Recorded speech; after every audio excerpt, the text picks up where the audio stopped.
Bonjour à toutes et à tous. Nous vous souhaitons la bienvenue à ce webinaire consacré à l'appel à projet Action sanitaire et sociale 2024 de la CEPAM du Tarn.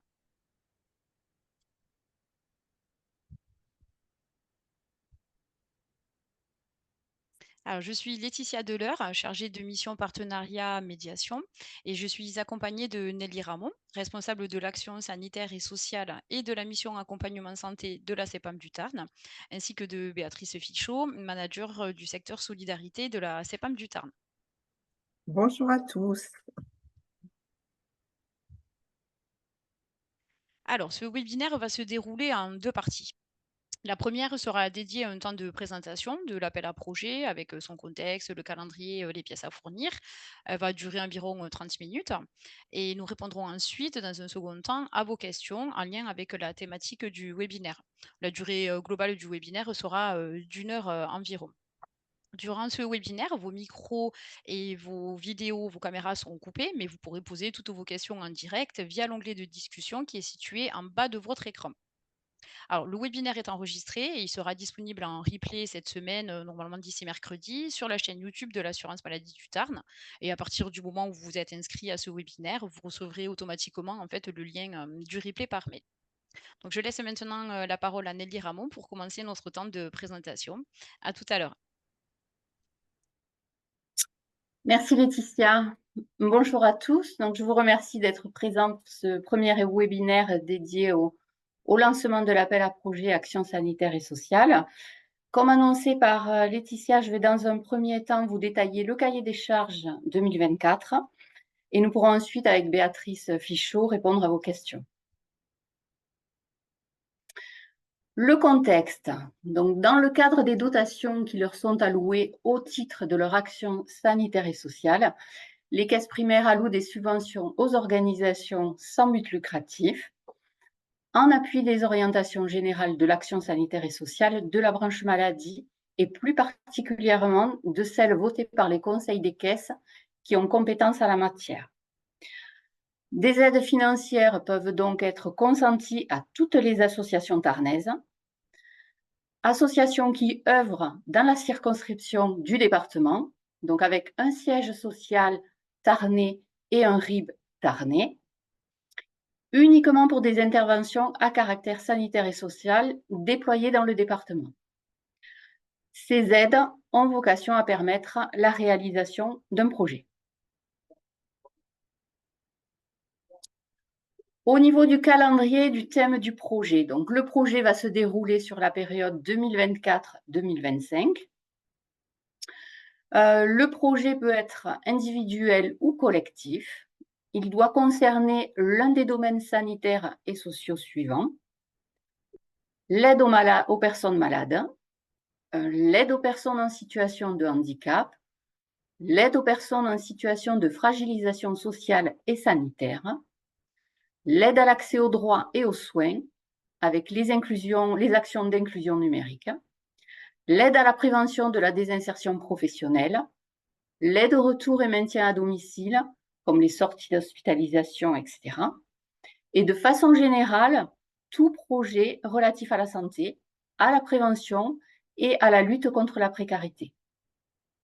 Donc là où les actions proposées devront s'inscrire, entre autres, dans le cadre de l'orientation stratégique suivante de la Caisse: le recours aux soins, la mobilité, le handicap, certaines innovations en lien avec la santé, comme l'inclusion numérique, avec la lutte contre l'électronisme, la santé environnementale, les actions dites sport et santé, les contrats locaux de santé, les transports solidaires, etc., dans une logique toujours d'aller vers au travers d'actions hors les murs notamment.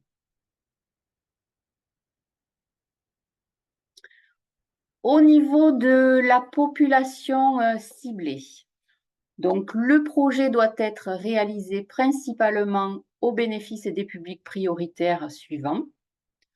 Donc, nous avons les personnes malades, les personnes en situation de handicap, les personnes en situation de précarisation ou de fragilité sociale, les personnes en situation de perte d'autonomie, et les personnes aidantes des situations que je viens de vous citer.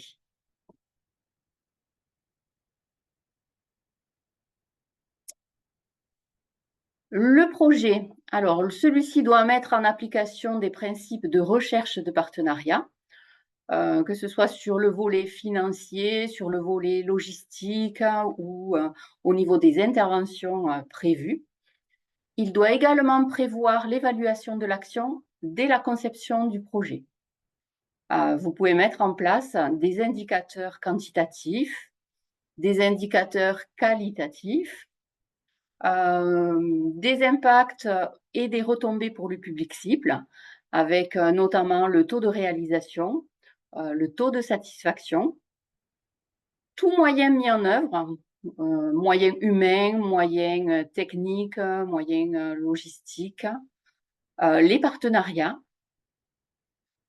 la couverture du territoire, soit tout le département, soit ciblé sur une partie, et la communication sur l'action. Tout bénéficiaire d'un financement, ça c'est un rappel, tout bénéficiaire d'un financement CPAM s'engage à faire mention de la participation de la Caisse dans toutes les informations ou documents administratifs qui pourraient être destinés au public et dans toutes les interventions, déclarations publiques, communiqués, publications, affiches ou messages, site internet également, où vous pouvez évoquer le projet, l'action ou l'équipement financé. Et pour rappel également, l'association prendra attache auprès du service communication de la Caisse avant toute information officielle de ce type.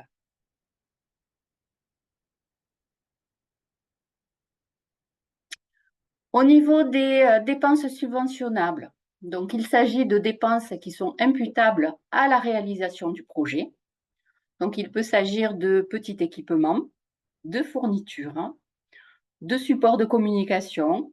Il peut s'agir également de frais de personnel au prorata, bien sûr, du temps de travail consacré au projet. Il peut s'agir de frais de déplacement. Donc, nous avons plusieurs possibilités de financement. Des subventions de fonctionnement. Donc, ça va être dans le cadre d'une action bien spécifique, avec des objectifs qui ont été déterminés au préalable et dont on sait qu'ils sont évaluables. Cela peut être également des subventions de petits équipements. Pour rappel également, le financement de l'action ne peut pas faire l'objet d'un renouvellement, sauf vraiment cas exceptionnels. Dans la liste des documents à fournir, il faut joindre également la liste des cofinanceurs, s'il y en a bien sûr, au niveau du projet.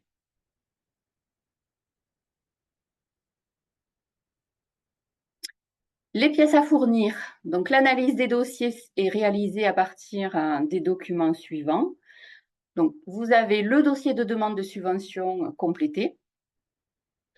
Vous avez les pièces mentionnées dans la liste qui est annexée au dossier de demande de subvention. Donc, ça, c'est très important. J'attire votre attention sur les pièces demandées, puisque tout dossier incomplet ne pourra pas être présenté. La signature d'une convention de participation au financement de l'action et la signature d'un contrat d'engagement républicain. Donc, tous ces documents, bien sûr, doivent nous permettre d'avoir une vue d'ensemble structurée de l'association, que ce soit au niveau de la situation administrative, des objectifs poursuivis, donc que ce soit des besoins identifiés au niveau des enjeux, de l'activité réalisée, des actions à réaliser, leur déclinaison, etc. Ces documents nous permettent également de connaître les moyens dont vous disposez, moyens techniques, financiers, partenariats, la situation financière, les modalités de suivi que vous avez prévues et d'évaluation du projet, ainsi que tous les moyens de valorisation. Donc, tous ces documents vont nous permettre de mieux appréhender le fonctionnement interne et la capacité en fait de chaque association à atteindre les buts poursuivis et le projet en demande de subvention.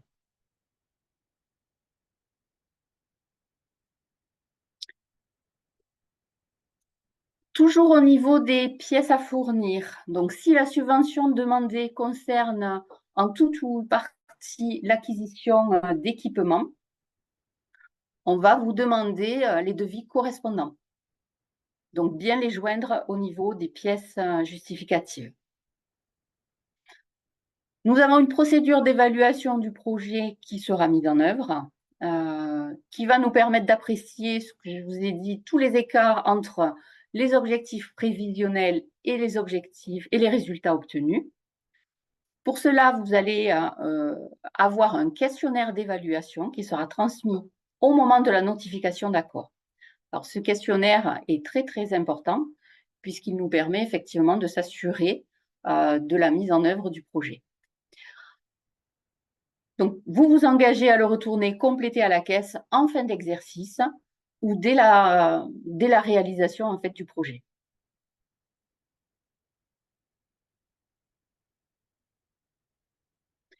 Les modalités de candidature. Donc, la date de limite de dépôt des candidatures, nous l'avons fixée au 8 septembre. Toutes les candidatures sont à adresser à l'adresse mail. Donc, c'est l'adresse du service d'action sanitaire et sociale. Vous retrouvez cette adresse-là sur le dossier de candidature. Le financement du projet sera attribué sous la forme, bien sûr, d'une subvention qui va donner lieu à une notification qui devrait intervenir courant du mois de novembre. La notification avis favorable précisera le montant total de la subvention accordée et les modalités de versement de celle-ci. Donc, une fois l'avis favorable donné, 80% de la subvention après réception de la convention de participation au financement de l'action. Et ensuite, nous débloquons les 20% restants après la réception et le contrôle du questionnaire d'évaluation.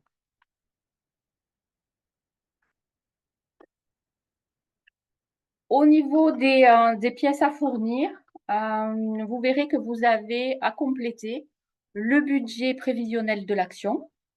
Alors, bien détailler chaque dépense spécifique à l'action, que ce soit au niveau des achats, services extérieurs, autres services, les charges. Et ensuite, bien nous compléter également le budget prévisionnel de l'association. Donc, pareil, en complétant tous les montants, que ce soit au niveau des dépenses, autres services, etc., charges. Bien noter si des subventions sont allouées, que ce soit de l'État, région, département, etc.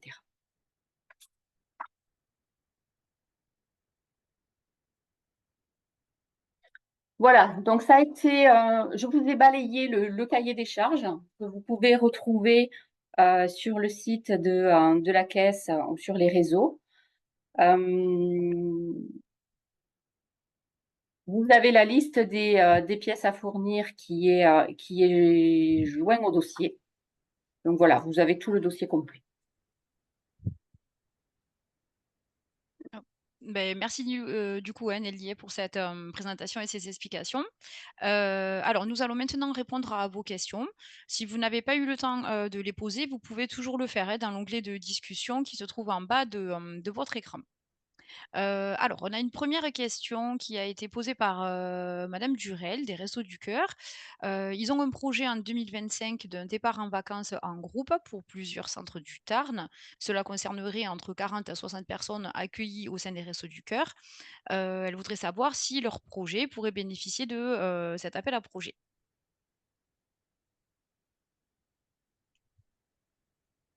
Alors, concernant ce projet-là, le public cible euh, peut en effet correspondre au public euh, concerné par cet appel à projet. Par contre, c'est vrai que la thématique des vacances, nous, ne rentre pas dans nos thématiques de l'appel à projet. Ce serait plutôt peut-être, il faudrait peut-être plutôt s'orienter vers la CAF Nous, c'est vrai qu'on pourrait intervenir, mais uniquement s'il s'agissait, de temps de répit, hein, pour des personnes qui seraient aidantes, hein, de personnes, malades ou voilà, ou en situation de handicap. Là, ce n'est pas le cas. Donc c'est vrai que le l'aide au financement de vacances, nous, ne rentre pas, hein, dans notre périmètre, d'action, hein, en tant caisse primaire d'assurance maladie.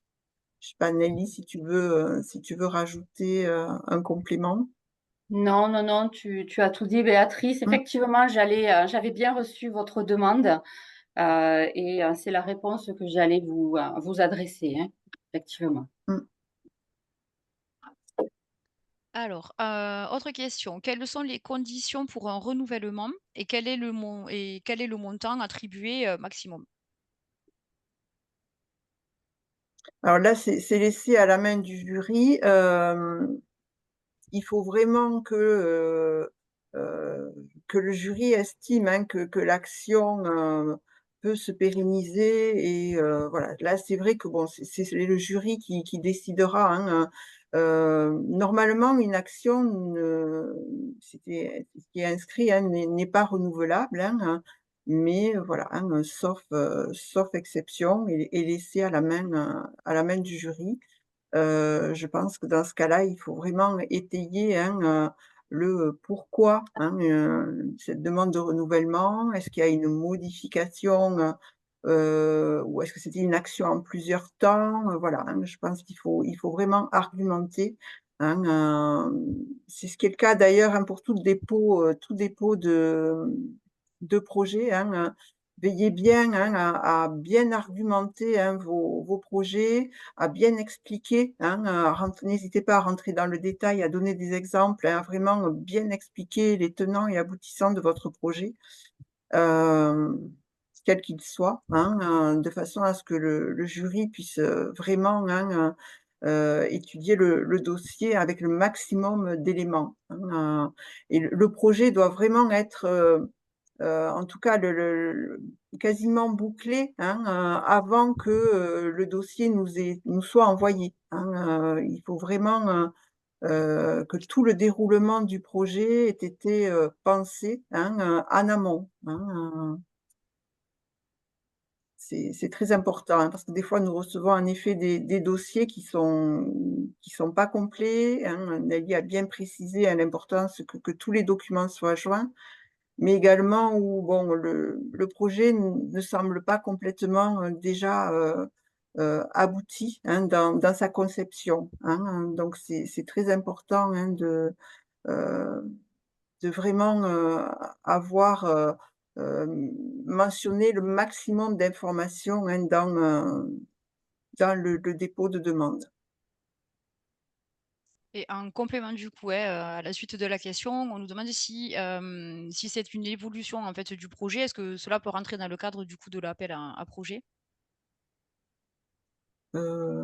Pourquoi pas, hein, en effet, hein, il faut bien l'argumenter, hein, il faut bien l'argumenter et refaire comme si c'était un nouveau projet, en fait, hein, même si c'est la continuité d'un projet initial. Hem Et après, bon, c'est vrai que c'est le jury qui décidera, hein, de la suite à donner. Mais vraiment donner le maximum d'éléments et argumenter, hein, vraiment, hein, sur le contenu du projet. D'accord. On nous demande aussi si la présentation, elle pourra, leur être envoyée. Oui. Mmh. Donc oui, hein, je récupérerai Oui. du coup, ouais, les Mmh. adresses des Oui, personnes oui. qui suivent du coup là le webinaire et je vous ferai parvenir du coup le diaporama qui est présenté, actuellement. Nous avons encore, une question. Alors, est-ce que le projet peut concerner des investissements importants? En l'occurrence, l'amélioration des conditions de travail de personnes accueillies dans un jardin d'insertion, pardon, des Restos du Cœur. Alors l'amélioration des conditions de travail. Alors c'est un peu vague, hein, pour qu'on puisse, vous répondre, précisément. Hem là aussi préciser, hein, dans votre demande exactement, hein, ce que sont ces améliorations des conditions de travail, hem, quels investissements sont nécessaires en chiffrant, en détaillant, hein, le type alors je sais pas si c'est du matériel, si ce sont des locaux, voilà. Précisez bien de quoi il s'agit et les montants, des devis, en tout cas des Alors, ce sont des travaux d'assainissement, visiblement. d'accord. Nelly, je te laisse peut-être, amener des précisions complémentaires. Alors normalement, au niveau des dépenses, subventionnables, on va être uniquement sur Ouais. du petit équipement. Donc si ce sont des gros travaux, de réaménagement, on va être, hors champ. Même si le Mmh. public ciblé est le bon, ça va être, hors de notre champ de compétences. Voilà. Mais monsieur Debras, j'avais reçu effectivement votre demande et j'allais vous contacter pour avoir tous ces détails, supplémentaires. Mais c'est vrai que si voilà, si ce sont des travaux d'assainissement, pour moi, on Mmh. est, hors périmètre, de l'appel à projet. On nous demande après si un montant maximum par projet est fixé. Mmh. Non. Non. Non, il y a pas de montant maximum, fixé au préalable. D'où l'intérêt, hein, que vous chiffriez, hein, les besoins, voilà et que vous nous détailliez au maximum, hein, ce chiffrage, hein, de façon à ce que le jury puisse, vraiment comprendre, hein, et analyser, hein, le projet dans toute sa dimension, hein, voilà, hein, mais à la base, non, il n'y a pas de montant maximum. Alors là, pour le moment, on n'a pas d'autres questions. N'hésitez pas, hein, les autres participants, si vous en avez, à nous les poser. J'en profite alors du coup, pour, vous poser 2 questions qui m'avaient été, envoyées précédemment. Si, un partenaire a besoin d'aide pour compléter le dossier, hein, le cahier des charges et tout ça, qui est-ce qu'il peut contacter du coup? Alors, il peut me contacter directement. Sur le dossier de candidature, vous avez mon adresse mail, mon numéro de téléphone. Donc ne pas hésiter, on pourra échanger, sur le sujet. Mais Alors n'hésitez pas à me solliciter, hein, directement. Oui, c'est un effet important, hein, pour que vous puissiez, bien compléter ce dossier, qu'au préalable, hein, vous ayez pu échanger avec Nelly Ramon, pour vraiment être sûr, hein, voilà, que heu, le projet rentre bien, hein, dans nos critères, heu et elle pourra vraiment vous accompagner par rapport à ça. Alors je vois que quelqu'un lève la main, je sais pas, alors je vais peut-être écorcher votre nom, je suis désolée, c'est Patricia? Non, je pense que c'est bon. Alors du coup, vous avez répondu, dans le chat à bon, c'est parfait. Alors je pose la deuxième question, moi, qu'on m'avait, donnée donc précédemment. Est-ce que toutes les pièces, qui figurent, en fait, dans la liste, hein, du cahier des charges, est-ce qu'elles sont obligatoires, hein? Est-ce qu'il faut toutes Ou les fournir? oui, oui, oui, oui, elles Mmh. sont vraiment toutes obligatoires. Tout dossier, comme je vous l'ai dit, incomplet ne pourra pas être présenté. Donc c'est vraiment très, très important d'avoir toutes les pièces. Si vous éprouvez des difficultés pour avoir certains documents, vous me le précisez, lors du premier envoi, mais il faudra que j'ai le dossier vraiment complet pour qu'il puisse y avoir une présentation au jury.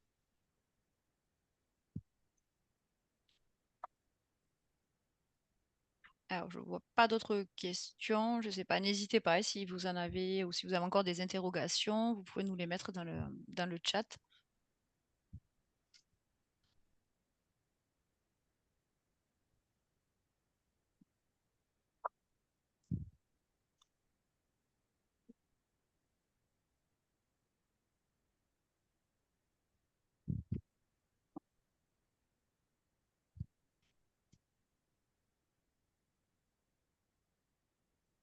J'ai pas d'autres questions. Pas d'autres questions, non, c'est vrai que le dossier est pas forcément simple à compléter, hein, les pièces à joindre sont nombreuses, hein, donc voilà, mais prenez vraiment le temps, hein, de bien décrire, hein, comme je vous le disais tout à l'heure, hein, tous les éléments du projet. Déjà parce que vous aussi, ça vous permet, du coup, hein, de bien le cerner, bien hem, déjà le planifier, hein, de façon à ce que, voilà, dès que, si le jury, hein, vous accorde l'aide, la subvention et bien vous puissiez, voilà, déclencher le projet, assez rapidement puisque, voilà, ces projets doivent se dérouler, hein, sur 2024 et 2025, hein, donc et pensez une fois que le projet, hein, est réalisé, pensez bien, hein, à nous fournir, les éléments, d'évaluation, hein, du projet, là aussi, hein, le plus détaillé de la façon la plus détaillée possible, de façon à ce que nous puissions, vous verser, hein, le solde, hein, de la subvention. Alors, on nous demande si le dossier nous sera également envoyé, donc je suppose que c'est en plus de la présentation, hein, du coup, ouais, que je vais vous envoyer à l'issue du webinaire. Je vous joindrai effectivement, hein, tout le dossier de candidature, si besoin. Voilà, en tout cas, n'hésitez pas, je suis à votre disposition. Vous pouvez me contacter, que ce soit par mail ou par téléphone, si vous avez des difficultés pour récolter les pièces ou si vous avez des difficultés pour rédiger le dossier de candidature. Voilà, je suis vraiment à votre disposition pour vous aider et pour bien mettre en lumière votre projet.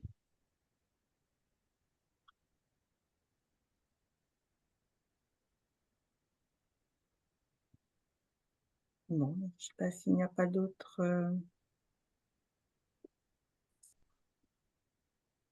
il n'y a pas d'autres questions. C'est le moment ou jamais. Posez vos questions.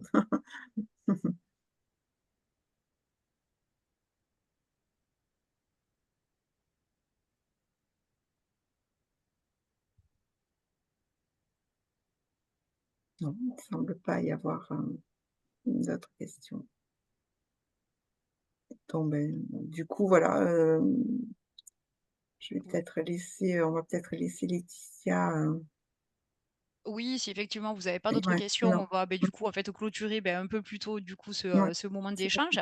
bon. Comme je vous le disais en introduction, hein, dans tous les cas, vous retrouverez le replay, du coup, de ce webinaire d'ici, mercredi sur notre chaîne YouTube. Donc vous recevrez un lien, hein, automatiquement, un mail en vous disant que vous avez le lien de connexion pour le retrouver. Je vous envoie de toute façon en suivant le diaporama et les documents pour, déposer le dossier de candidature. Vous verrez que du coup, à la fin du webinaire, vous allez recevoir un court questionnaire de satisfaction. Si vous pouvez prendre du coup quelques, instants pour y répondre. Je pense que de notre côté, ça va être bon. Merci, Nelly et Béatrice encore, hein, pour vos explications et merci à toutes et à tous du coup pour votre participation à ce webinaire et on vous dit à très bientôt du coup. Merci. Bonne Merci, journée. merci, bonne journée, au revoir. Au Au revoir. revoir.